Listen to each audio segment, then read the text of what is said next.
And there she is, looking as fab as anything. Hi, Chebet. Thank you so much for making it.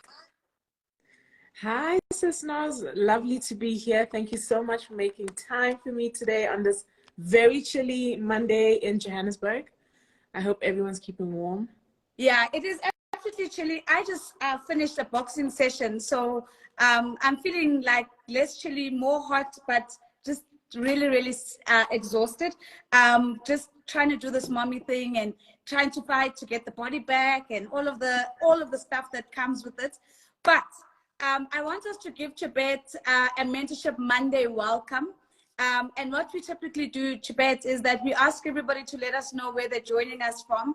Then we can see how broad this conversation is really going. So Chebet and I are both in Johannesburg. But if you are outside of Johannesburg, if you are outside of South Africa, if you're off the African continent, please let us know where you're joining us from. We'd love to give you a little bit of a shout out and just to say thank you so much for joining us. It's getting harder and harder. We know that with the cold months, the load shedding is back, but I know you guys make a way and you find a way. So Ziva says, hi, I'm in Ireland. Luke Sophia says, the both of you look amazing. Thank you very much. I don't smell amazing, but that's a story for another day. So we've got someone in Ireland. Miss Kendip says, I'm in Kenya. Kamiris Pauline says, I'm also in Kenya. So we've got a lot of people dialing in from Kenya today. I wonder if this is the Chebet magic in the house.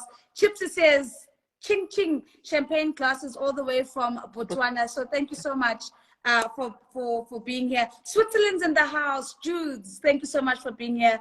Palabowa, Limpopo, that is Get With Live, is with us. So guys, thank you very much. Now, Chebet, this is how Mentorship Mondays work. So what we typically do is we invite people that we think are super mentors or master mentors, because we're looking at their lives and we're going, sure, there's something that you've got to share with me. There are questions I need answered.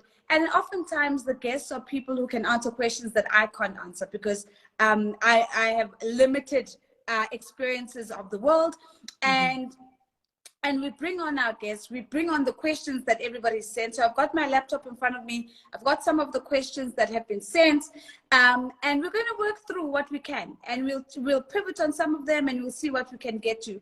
But what I also do is I want to encourage all of you guys joining us. And I saw Ontario on as well. If you've joined us, send us the questions in the question nookie thing or in the comments. And I'll try and give those questions to Chebet to the best of my ability. So let's first start off with our opening question, which is, if somebody were to go to your LinkedIn today, if they hadn't already, what does the blurb on your LinkedIn say? How does the bio read? How does it introduce us to Chebet Chikumbu? How would you describe yourself in 30 seconds? Okay, so wow, in 30 seconds, I'd say my first identity is I'm a Pan-African woman. I take that with a lot of pride because, you know, there's a little bit of Kenya, a lot of South Africa and Zimbabwe, all in between. So being able to think about that cross-cultural influence in my life has been really important in the work that I do. Being able to think more broadly about the influences from across the continent is something that has shaped my work. And I'm also a development economist. So I'm always thinking about how do we shift resources from those that have it and those with the authority to mobilize into spaces where we actually need it. So, you know, making sure that those at the margins and the very vulnerable society members are not left behind. That's beautiful. So we've heard a Pan-African woman, we've heard somebody who's not only inspired by the continent, but is of the continent. And then, of course, a development economist. So you're bringing your craft, I would assume, at Chebet, to the development agenda of the continent. So let's first clarify a couple of things about what you do at Global Citizen. One of the first questions that we got was, when are you bringing Beyonce back? And obviously, I'm very sure that there are many roles at Global Citizen, and maybe it's a good way for us to understand firstly, what do you do at Global Citizen? But also, how does the organization work? I mean, we just see the big moments, right? We see the scramble for the tickets. We see the scramble to go see Beyonce. But we know that there's a whole organization on a mission with a strong vision. What is that all about? So we often get the Beyonce question, and of course that dates back to 2018 when she graced us with her presence at the Mandela 100 Festival, which was incredible. It'll never leave our minds. You know, when we think about the role that she's played and many artists have played who are activists in their own right, it's really for us about being able to think about the broader ecosystem, thinking about the role that artists play in society, corporates, NGOs, governments, and then engage citizens themselves. So it's really about, you know, that full picture and how everybody sees themselves as an equal playing member in this playing field where we're all trying to jointly address the issue of ending extreme poverty. Mm-hmm. That's literally our unified call to action. We do it in our own ways. We as an advocacy organization tap into that through the power of technology. So thinking about how we can leverage online tools, our global digital platform to access, you know, to get messages out there, to shape narratives, to shift the trajectory in which we're going as a continent, as a country, and as a community, and ultimately driving people to take action. So that's like our big currency. We don't, you know, like a traditional NGO, ask people to donate. We actually ask people to take action, and what I can talk more about what that looks like, because I'm sure we're going to dive into that. But that's just, you know, in a nutshell, the sort of role that Global Citizen plays in the grand scheme of things. What I do specifically is I drive collaborations with our partnerships in Africa. So predominantly with corporates, you know, predominantly through the lens of private sector and philanthropists. So actively seeking opportunities to really understand what their, you'll hear the buzzword ESG, environmental, social, and governance strategies are. What has been known to us as CSI for the longest, but ultimately understanding what is their sustainability agenda and how do we then make sure that it's not disconnected from what society actually and truly needs. So making sure that we can close the gap between corporate and community, and being able to like authentically speak to both sides. That is ultimately what I do. Yeah, that's absolutely incredible. And I mean, there's so many follow-up questions that I have on the back of that. I mean, one, for example, would be thinking about how does Global Citizen keep up with the changing issues that the world is confronted with? I can imagine, you know, you suddenly have a war and suddenly there are certain, you know, very big human needs that are required in terms of war situations, or you have a flood in a different part of the world and suddenly, you know, we need to be focusing on that. We have fragile states in even on our own continent. How does the Global Citizen decide which issues it's going to focus on? And maybe you can tell us a little bit about the big issues that are on your radar as an organization right now. Yeah, I mean, this is such a pertinent question for us, Naz, because we're often challenging ourselves with that internally, like what actually gets and takes center stage when it comes to prioritizing issues, because, you know, there's a dearth of predicaments out there, challenges, crises, and a multitude of them happening at the same time. And often, you know, as an advocacy organization, you find yourself having to sort of think about which one takes precedent, you know, and what is the trade-off. So we firstly really pride ourselves in listening to our activists on the ground. So, you know, it starts for us with understanding what issues are really pressing and really challenging that need urgent attention. We also take feedback from our global citizens. So if you are a member of the global citizen community, which I'm hoping you are, if not, I hope you can sign up after this. The idea really is you get to learn about issues. We raise an awareness on central issues that are troubling us and are really, creating the inequalities and injustices that we see in society. So what we take on as an organization is bringing our global citizens on board as part of this global community that are able to influence which issues we are actually talking about. We pay attention behind the scenes, reading the data and really interacting with it around, like, is it climate focused? Is it issues around women and girls? Is it food insecurity focused?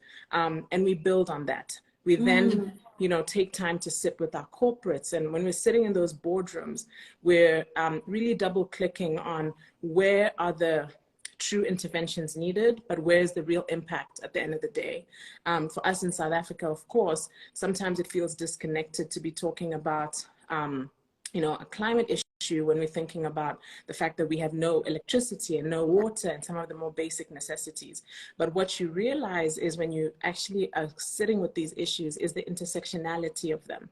And it is those intersecting identities that are actually for us really interesting and important to center and to be able to sort of lift in the conversations that we're having.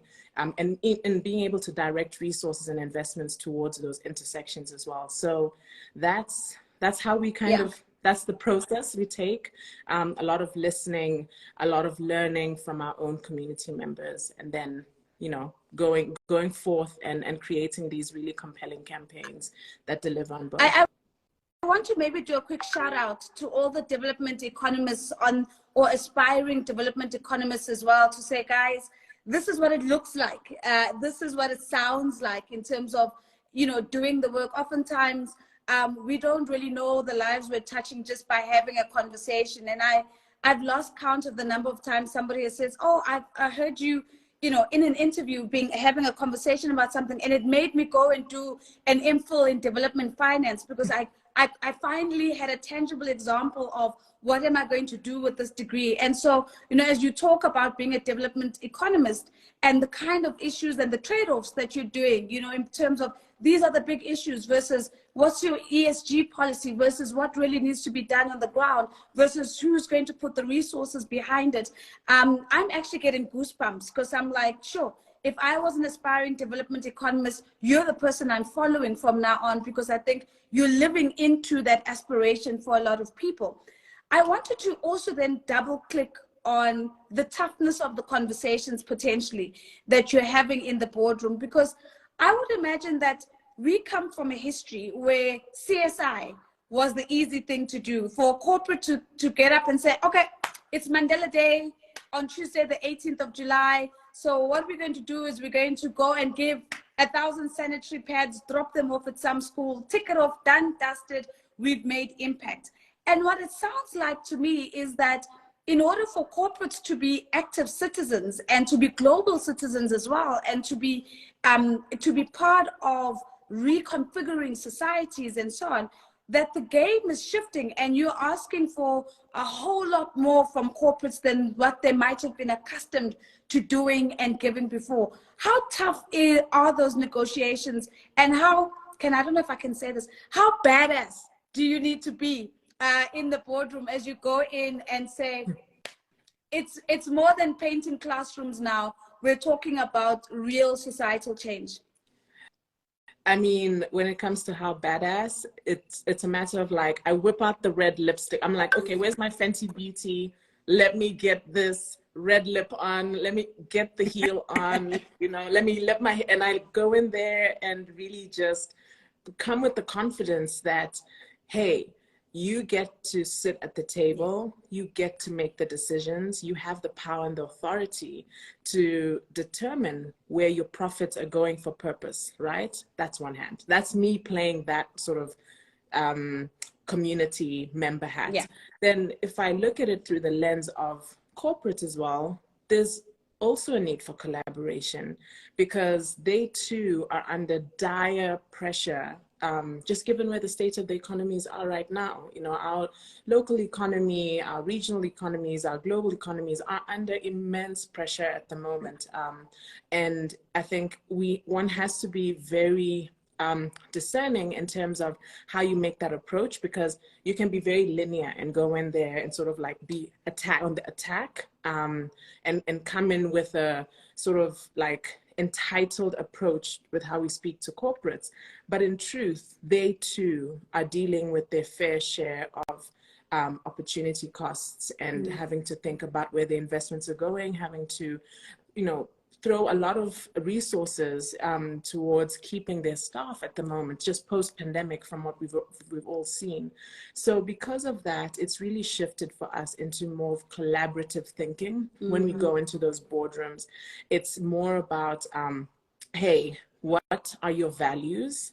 Let's understand those, and what campaigns will really lift those values ultimately. So, you know, there's some, we've seen a lot of the shoe retail brands, for example, really coming under a lot of heat as to where they're sourcing the raw materials for their product. I mean, for the shoes that they're producing, and a lot of them having to really tell like compelling stories with strong narratives around, okay, this is how we've reused and upcycled material XYZ towards making this final product.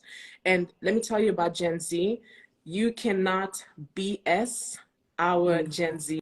You know, I feel like us as millennials, things just kind of, you say things to us and we'll be like, okay, I choose peace in this moment, and I'm not going to like, oh, I will challenge that. But I'm just really loving the energy that we're getting from Gen Z right now, which is they're holding us to account. They're holding our feet to the fire, and they're saying to us, actually, if your values are misaligned, if your culture isn't speaking to what you're portraying and what the stories that you're telling, then we will absolutely not get behind it. Yeah. And so that is the energy that is really like pushing us and driving us as a movement, as an organization. But that's also the energy that's permeating in those boardrooms. And I think that's where the corporates are really rising up and responding to, hey, you know what? At the end of the day, if sustainability is what we're talking about, and bringing safety to community members is also equally important for us, let's present that in a way that is really authentic, and in a way that really honors, you know, the ethos and the essence of what they're trying to do. So I absolutely love that. I absolutely love that. I just have a comment. Oh, Lady Meta is just saying this is her first time here. Just jump in. Currently on episode 15. I don't know what episode number we're on, but I know it's past 15 now. It's been many, many, many Mondays. But I think what I love about what you're saying is this new or deeper expectation of accountability, and holding corporates to account, and having a citizenry that says, you know, I really, really want to hold to account. And I would imagine that, you know, you spoke about corporates as one of the stakeholders that you work with. You also mentioned philanthropists. And I mean, I don't have a lot of experience working with philanthropic organizations, but one can imagine that there might have been a time also where they would just choose an issue that is close to the heart of the family. You know, if the family, for example, had a history of breast cancer, or somebody important in the family, then they say, okay, cool, we're going to go put our money behind breast cancer because there's a resonance behind that particular issue. Are those conversations changing with philanthropists? Are they also now sort of lifting their heads and going, what's the strategic development agenda? Where can our rands and cents or dollars, whatever it is, actually make the most impact? Yeah, we're definitely seeing that change as well. We're seeing a shift in that conversation. The direction is definitely changing, and leaning towards a similar approach to what we're seeing with the corporates, in that they are equally getting compelled to think innovatively about what serves the family office, what serves the family values, and you know, not thinking in isolation. I think we've seen a lot of the naming and shaming of people who are sort of living in their bubble, the 1% of, you know, wealth that's sitting in a certain place that is not allowing the access that we need in other areas, or, you know, for the more vulnerable and underserved communities. So we're seeing that accountability shift as well. And the issue areas are definitely becoming a lot more mainstream, so to speak, and less about, you know, a kind of feel good about this one person that I've impacted because it was something that was close to my heart. It is something that's still very close to the hearts of the various family officers we interact with, without a doubt. But I think we're seeing them being more in tune with issues that are actually happening on the ground. And I think, again, it comes from an agenda-driven conversation, and that agenda being driven by the grassroots organizations. So what we're also doing as an organization is bringing those activists into the room more. So whether it's by actually physically having them there, you know, creating the round tables where everybody is coexisting, that's become important for us, because it was, before it was closed door conversations. Our executives and our family office principals were sort of removed to some extent. Of course, they had the right representatives that were connecting them back to the community. But what we're finding is, in being an organization that thinks about the border ecosystem, being able to create forums and roundtables where both can coexist and actually hear each other and speak about interventions directly has been a really effective way of doing it. I mean, I love that. And there was a question that came from Jules Ruth, and I wanna pivot the question a little bit. So Jules was asking, you know, how do we ensure sustainability of our activism? And given the fact that you're dealing mostly with corporates, you're dealing mostly with philanthropic family offices and the like, are you seeing a longer term view on the impact that can be made, instead of this, it's July 18th, let's go paint a classroom? Our corporates and our family offices going, how do I make a contribution that's going to make a structural change? Are they buying into that kind of narrative? And is that a narrative that is part of what you're talking about in the boardrooms? They really are. There's a lot of buy-in in terms of a longer term approach, and just more strategic thinking in terms of what a fuller campaign can look like, and as opposed to these once-off moments. Of course, the key dates are important, and they give us good hooks, you know, in any calendar to be able to kind of rally people around. And we're still mobilizing around Mandela Day. We're still mobilizing around Women's Day and World Food Day, for example. But ultimately, being able to spell out something that is completely interesting. So, you know, in the past, for example, at Global Citizen, we've had campaigns like She is Equal, where we were really trying to center the issue around advancing women's equality and what that looks like in its entirety. So being able to think about it through the lens of gender pay parity, sexual health and reproductive rights, child marriages, and gender-based violence, which has been a shadow pandemic for us in South Africa. So really thinking holistically about what a campaign could look like, and how it would ultimately impact.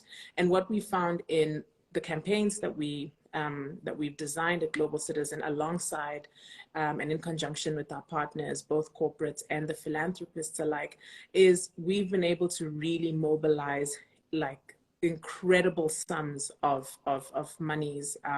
So with She is Equal, we were able to secure 36 commitments to the tune of $1 billion, for example. That's gone into communities on the ground, direct interventions that, again, address those intersecting issues, from making sure that, the link between a woman's right to sexual health and reproductive rights ultimately has a knock-on effect to her right to education, her right to health, her right to non-discriminatory practices, her right to making decisions about her body, right? So it's been a powerful campaign to participate in. And I think being able to show those proof points and those case studies has also then been like a great iteration for us to continue to show how these companies are helping us to extend, not just their investment, but they're rallying other like-minded peers and corporates into the mix. So it's really about that collective effort, right? It's the Ubuntu behind it. Everybody just getting behind a common cause and doing their part, and ultimately seeing what the bigger pot can do for society. I do want to encourage everyone to say, if you've got questions live in the moment, please pop them through.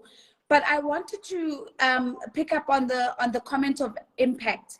And I think of myself, so I was at that 2018 moment enjoying Beyonce. And as you know, I do a little bit of work with Global Citizen, volunteering time here and there.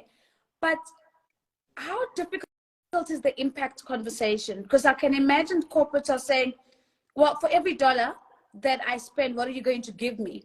Yeah. And if you're in the business of impact, how do you translate? I don't know how many people attended the concert, but let me hazard a number. How do you translate 20,000 people going to enjoy a beautiful moment of creativity and artistry? And how does that then get captured as, well, this is the impact that we have? Do you see a direct correlation between people who attend and people who then sign up to become part of the Global Citizen community? How do you make sure that there's a dot connect between those activities? Yeah, so, the dots connected for sure with Mandela 100. I mean, it's been 5 years since that incredible campaign, which saw $7.2 billion worth of commitments secured.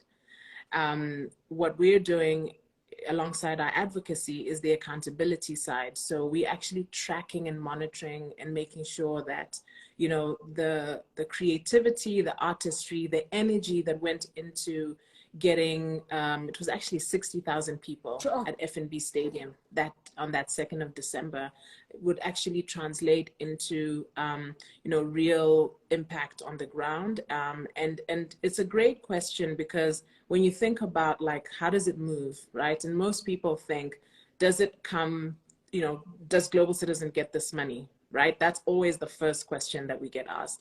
And the answer is, let the record reflect, no. We merely advocate for those monies to go to their rightful interventions. We ensure that, we are connecting corporate to community members and the community leaders, and obviously the regional responders who would ultimately ensure those interventions happen. Some of the ways in which we've seen that, for example, have been through one of the organizations that we were partnered with in the banking sector that made a commitment of 5 million rand that went into vaccinating children in the Eastern Cape. And it was not just the immunization, in terms of like the health supplies, but it was also the education behind why it was necessary. Training up the nurses, making sure that 1,600 homes actually had access in ways that they didn't have before. So we are seeing that translation happening. We are seeing those dots connecting without a doubt. I think one thing that is a true challenge in itself is that it does take time. So here I am speaking about the success story 5 years on. Yeah. But if we were having this IG live after year 1, there's that impatience, right? As can be expected, as to where have those monies that were announced on that stage gone to. It does take time to ensure that they are actually, translated into the right interventions. But the reason it takes time is because it's an agreed frame of time that each project would sort of take on. So it's not that it's one of these, poorly managed or poorly organized interventions. Not at all. It's that we have set interventions that have clearly defined timelines, clearly defined targets, and our job is to make sure that year on year those investments are actually being transferred to the communities directly. So if you've just joined us, we're talking to Chebet Chikumbu. She is Director for Global Citizen looking after Africa. And her work entails really managing stakeholders like corporates and philanthropists in terms of getting them on board behind the big campaigns that Global Citizen actually runs. And it's such an interesting conversation to hear the other side of activism. I think oftentimes when we think about activism, we just think about the individual who we are seeing going to refugee camps or other moments, and we never think about the full ecosystem and what it really takes to make impact. And I really hope that in this live, it's giving us another lens to what makes activism work, that it's an entire ecosystem. It includes working, not bashing corporates actually, but working closely with them, asking them what their values are, what their ESG aspirations are, and trying to find campaigns that speak to where they're going as well. And one would imagine that it's true for philanthropists as well. So there is a very beautiful question from Chrissy. Chrissy is saying, Chebet, are there any specific moments or experiences that have shaped your perspective and fueled your own commitment to social change on the continent? And the reason I love this question is that I think Chrissy is taking us away from just talking about your job and what you do, because I think you're more than your job and what you do.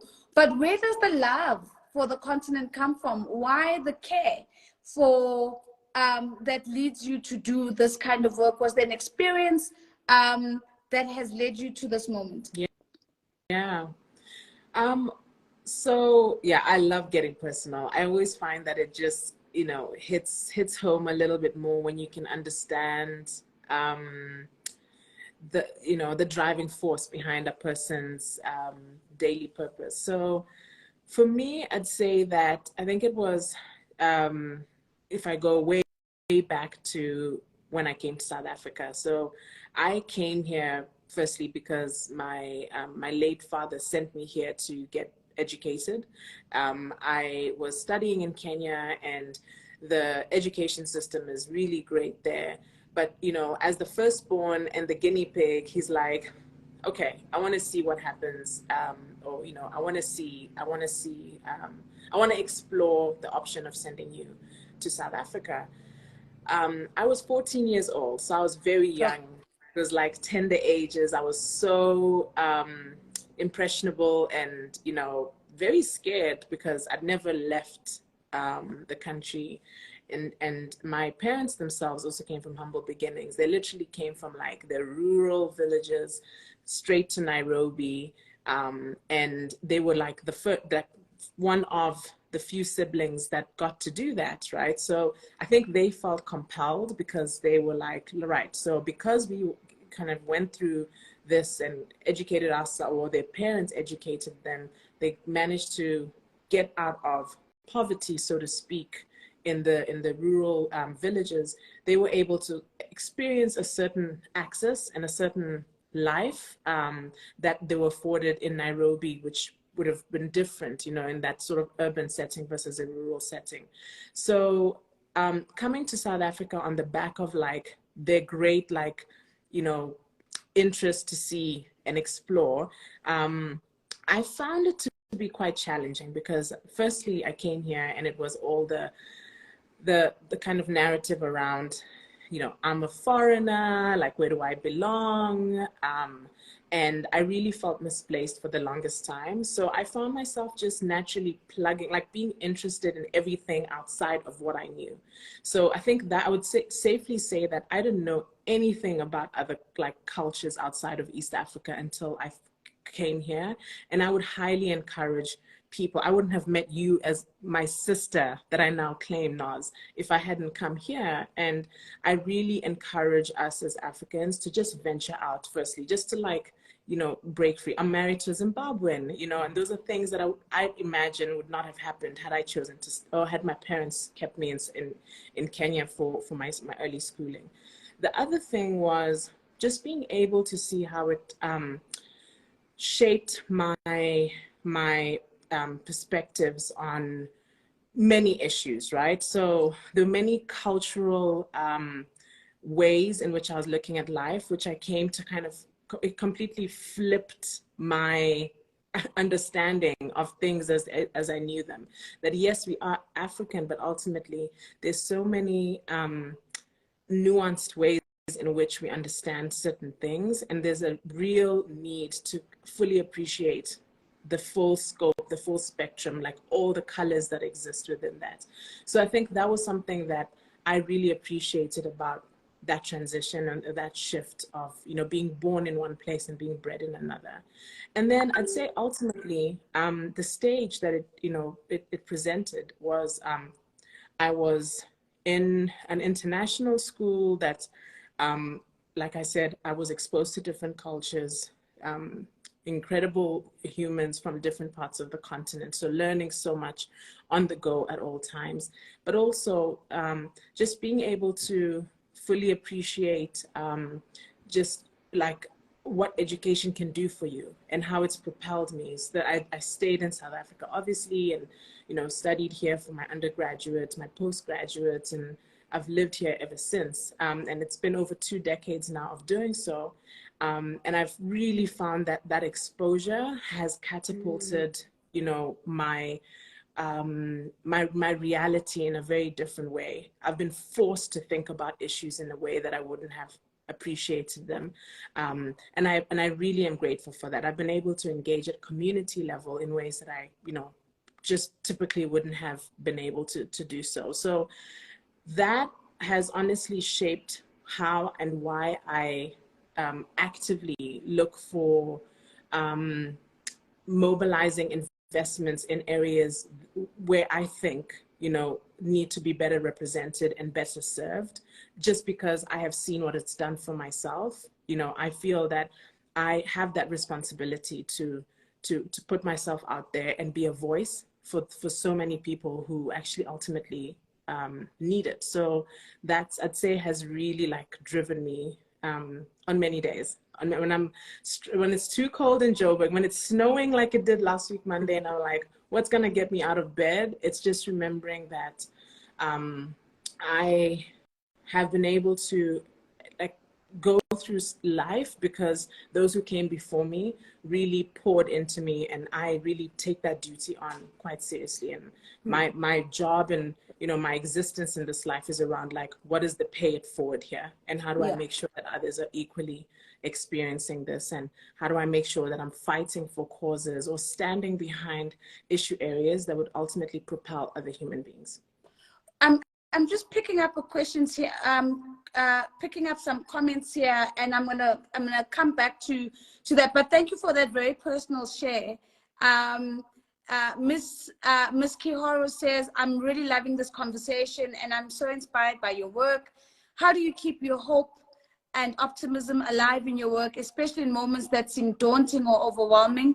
When you're confronted with roadblocks or barriers to the work that you do, what keeps you going? So I want to keep that question. And then there's there's a lot of questions around Beyonce. So we've addressed Beyonce. And Kutsi is saying, what a life mission, Chebet.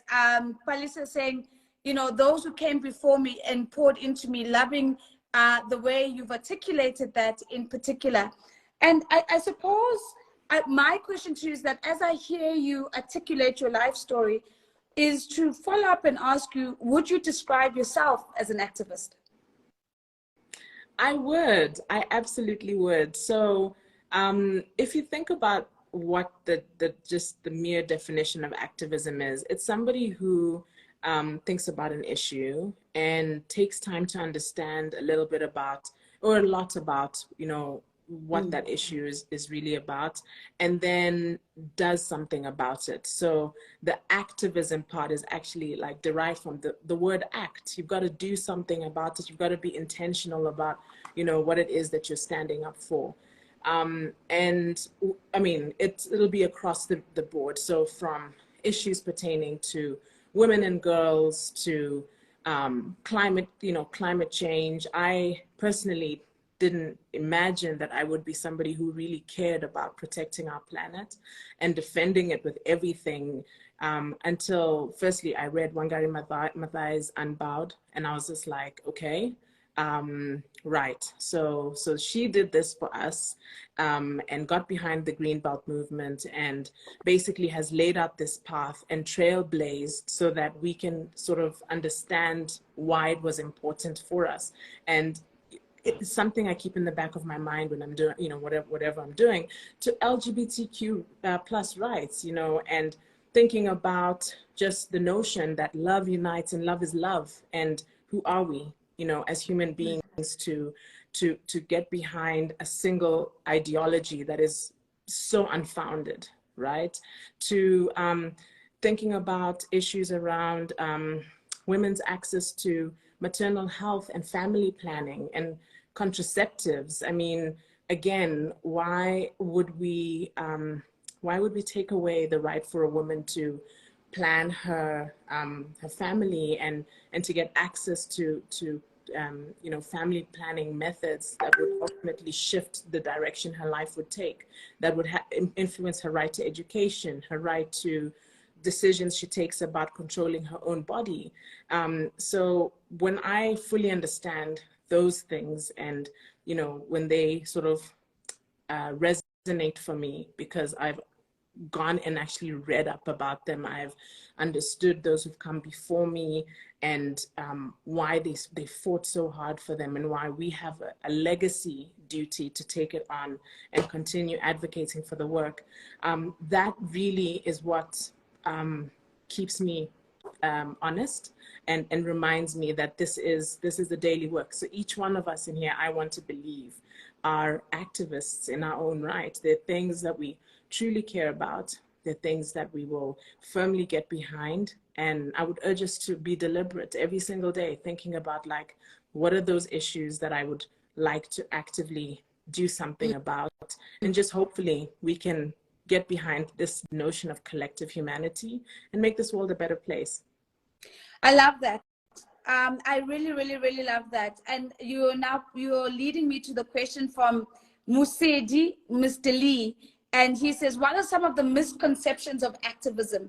And the reason why I love this question, because I think, you know, coming into this conversation, I think we probably thought activism is an individual act, you know, just about individual people acting. And we're learning today that it's an ecosystem, and it takes an ecosystem to bring about change.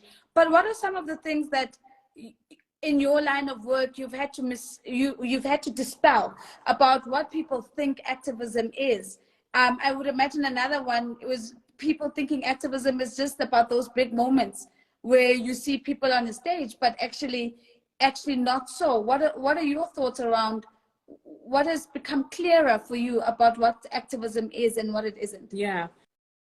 I'd say one misconception, without a doubt, is that activism only happens when you go out and protest and toy and, you know, picket and sort of make a big demonstration about it on the streets.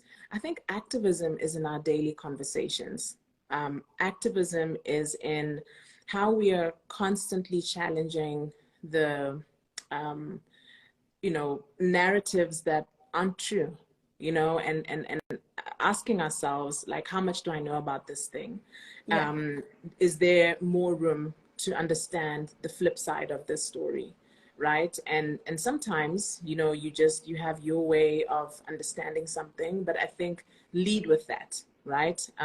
Before you kind of put others down and refuse to participate in something because you have gone a specific linear route and, you know, one-dimensional, taken a one-dimensional perspective on something. So I would definitely say it's about being able to internalize issue areas on a daily basis, and be inquisitive enough to kind of have those conversations at dinner, like in those family gatherings. Obviously, some conversations are always gonna turn things up and turn up the heat and make things, you know, uncomfortable. But I think that's where real change happens, where we are having those conversations in those moments where clearly there are some ideals that are being shaken up, and margins that are being tested, you know, because it's about those underrepresented and underserved people that we ultimately always want to be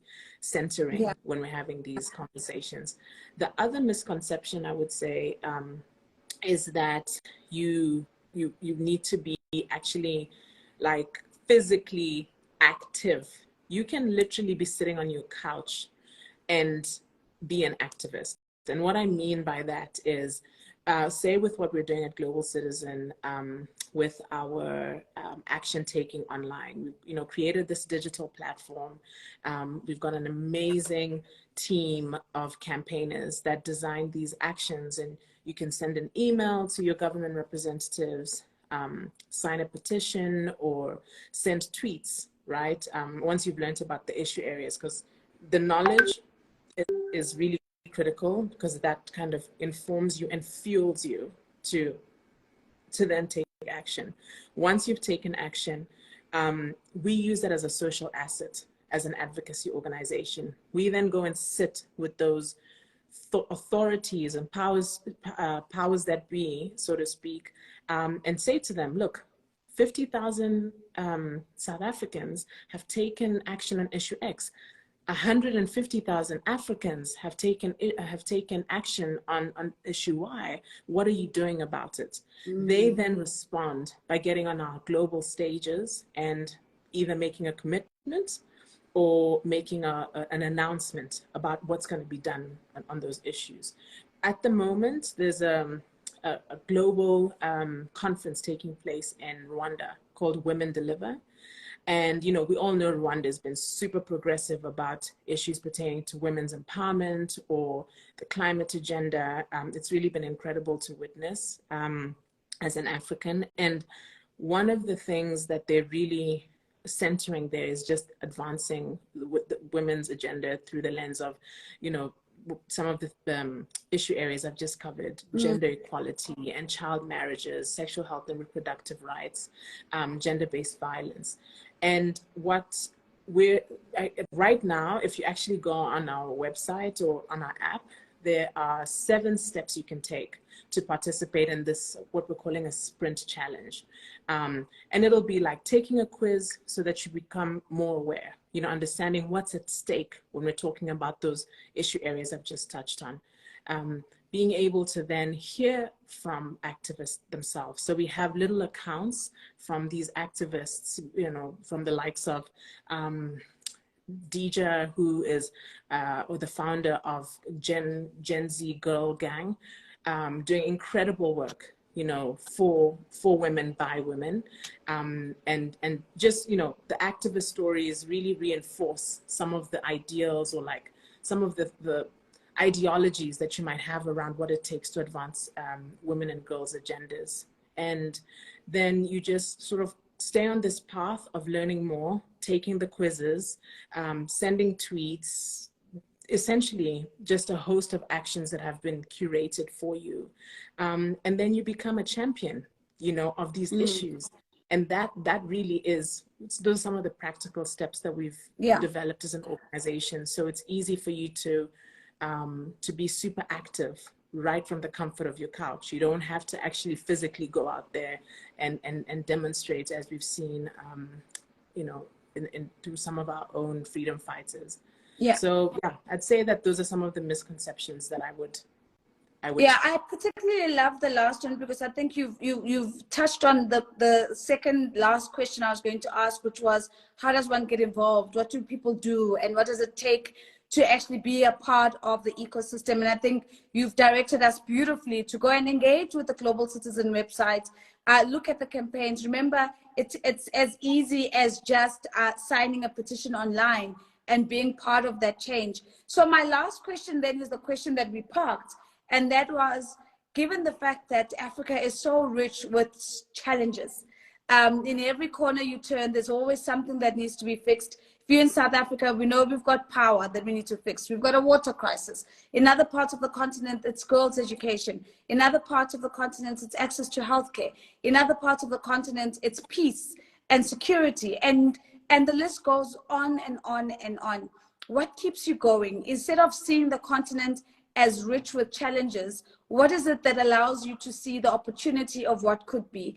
And I'm really paraphrasing the earlier question to say, when confronted with the tough moments, what keeps Chebet going and going, it can still be done?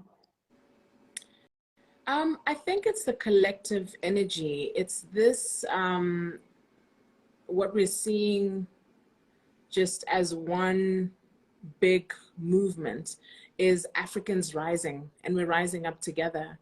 And we're taking matters into our own hands. I think we're all kind of, you know, up to our ears with this feeling of feeling completely helpless and hopeless. I mean, I think we're kind of all done with that narrative, and everybody's just taking charge and kind of reclaiming space and occupying spaces where they can. And in those spaces that they occupy, I think what's been really encouraging is just seeing how people are raising their voices on issues. We obviously are doing these things in ways that are respectful, but in ways that are very different to what we've seen before, where I think there was a lot more of that suppressed energy or a need to stay in your corner, stay in your lane. We're actually really taking each other's burdens on a lot more, and really choosing, choosing is the word here. We're collectively choosing to take ownership of each other's concerns and challenges. And it's, looking at your neighbor and thinking, oh, hell no, I'm not gonna sit here and watch while, my next door neighbor, my next door community, my next door country is going through this issue. Like, we're all gonna rally behind it. We saw it with the End SARS that happened in Nigeria. We were all so mobilized as a continent, even though it was an issue that might have been taking place geographically in one place. I think we all really related to what was happening, and you just find yourself wanting to learn more and seeing how you can get behind. So whether it's volunteering your time at an organization that's connected to the issue area on the ground, or finding a way to rally others, using social media, because people are getting so creative on TikTok, on Instagram, on Twitter, and now with Threads, people are finding really creative ways to lift an issue and to really talk about things in a way that lands for us in our language, in a digestible way for each one of us. So I would say that's keeping me going at the moment, is just seeing how everybody actually gives a damn. We all care. And I love that. Yes, everybody actually just gives a damn. I love that. And I think Miss Kihoro said it beautifully. I've pinned a comment saying, Chebet, so beautifully put, the collective energy to focus on what's possible is so powerful. Thank you so much. And I think it's such a beautiful invitation just to give a damn. And to show up for that, and to show up for yourself, but to show up for your community, to show up for your country, and to show up for your continent, and to show up for your world. I mean, you beautifully described yourself as a defender of our planet, and I think there couldn't be, a better description after the conversation we've had tonight. So we want to thank you profusely and say you were phenomenal. Thank you so much. Thank you for sharing not only of yourself and your personal story, but clarifying for us so much about what activism is and what it's not, and the ecosystem and what sits in that ecosystem, and how you're working with certain levers in that ecosystem to try and create a better world for all of us. And we're still going to hold you to Beyonce. As soon as we hear any inkling in the air, we know who to contact. We're going to reach out to you and we'll say, sis, where do we get our tickets? What do we do? So thank you very, very, very much. A lot of us are having FOMO. We're not in Europe. We're not in the US right now. But Black Beauty is saying, please save this conversation. So Black Beauty and others, remember, We don't save these conversations on Instagram. You find them on our YouTube page. So look for my YouTube page. It's Nozipho Shabalala with a T. And every single episode since we've started Mentorship Mondays, it has been uploaded, and it's going to be absolutely